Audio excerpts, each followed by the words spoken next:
അതെ, ഇത് ഇന്നലത്തെ വീഡിയോ തന്നെയാട്ടാ. നേരത്തെ വീഡിയോയിൽ പറഞ്ഞിട്ടുണ്ടായിരുന്നില്ലേ നമ്മളൊരു ഫംഗ്ഷൻ ഉണ്ട് അതിന് പോകണം എന്ന്. അപ്പോൾ ആ ഫംഗ്ഷനാട്ടോ ഇത്. അപ്പം ഞങ്ങൾ റെഡി ആയി നിന്നു. ചേട്ടനും ചേച്ചിയും പിള്ളേരൊക്കെ വരാൻ വേണ്ടി നോക്കി നിന്നു. അവർ വന്നിട്ട് നമ്മുടെ വീടിൻ്റെ തൊട്ടടുത്ത് തന്നെയാണ് പപ്പയുടെ ഒരു റിലേറ്റീവിൻ്റെ വീടാണ് കേട്ടോ.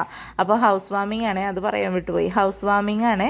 അപ്പോൾ എല്ലാവരും വന്നു, നമ്മളെല്ലാവരും കൂടിയിട്ട് ഇതേ അവിടെ ചെന്നു. പിന്നെ ഞങ്ങൾ മാത്രം, ചേട്ടനൊക്കെ പുറത്ത് നിന്നു. ഞങ്ങളകത്ത് കയറി വീടൊക്കെ കാണാമെന്ന് വിചാരിച്ചു. അമ്മയും പിള്ളേരും ഞങ്ങളൊക്കെ കൂടി, ഞാനും ചേച്ചിയൊക്കെ കൂടി അങ്ങനെ വീടൊക്കെ നടന്ന് കണ്ടു. നിന്ന് തിരിയാനൊന്നും പറ്റിയിട്ടുണ്ടായില്ല, നിറച്ച ആൾക്കാരായിരുന്നു. കുറേ പേരൊക്കെ വിളിച്ചിട്ടുണ്ടായിരുന്നു. പിന്നെ അവിടെ നമുക്ക് പരിചയമുള്ളവരുടെ അടുത്തും പരിചയമില്ലാത്തവരെയൊക്കെ പരിചയപ്പെട്ടും അങ്ങനെ വീടൊക്കെ നടന്ന് കണ്ടു. പിന്നെ ഞങ്ങൾ പോയി ഡീറ്റെയിൽ ആയിട്ടൊക്കെ ഒന്ന് നോക്കി എന്തൊക്കെയാണ് അപ്ഡേഷൻസ് വന്നതെന്ന് അറിയണ്ടേ.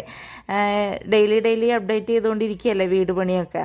അപ്പോൾ അതൊക്കെ പോയി നോക്കി. പിന്നെ ഇവിറ്റങ്ങൾ ഒതുക്കിയിരുത്തണമെങ്കിൽ ഇതന്നെയുള്ള വഴി, ഫോൺ വെച്ച് കൊടുക്കുക. പിന്നെ ഞങ്ങൾ വീടൊക്കെ കണ്ടു കഴിഞ്ഞപ്പോൾ പിന്നെ പതുക്കെ ഫുഡ് കഴിക്കാൻ പോയി. ഇത് കണ്ടു പപ്പ പരിചയക്കാരോടൊക്കെ ഇരുന്ന് വർത്താനം പറയുക.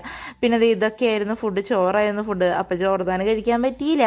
പിന്നെ നമ്മളിതേ ഫുഡൊക്കെ കഴിച്ചിറങ്ങി. വേഗം നമ്മുടെ മെയിൻ താരം ഐസ്ക്രീം, എത്രണ്ണാന്നൊന്നും പറയുന്നില്ല, ഒന്നിൽ കൂടുതൽ കഴിച്ചു ഇറങ്ങി. അപ്പോൾ ഇഷ്ടപ്പെട്ട ലൈക്ക് ചെയ്യാനും സബ്സ്ക്രൈബ് ചെയ്യാനും മറക്കല്ല.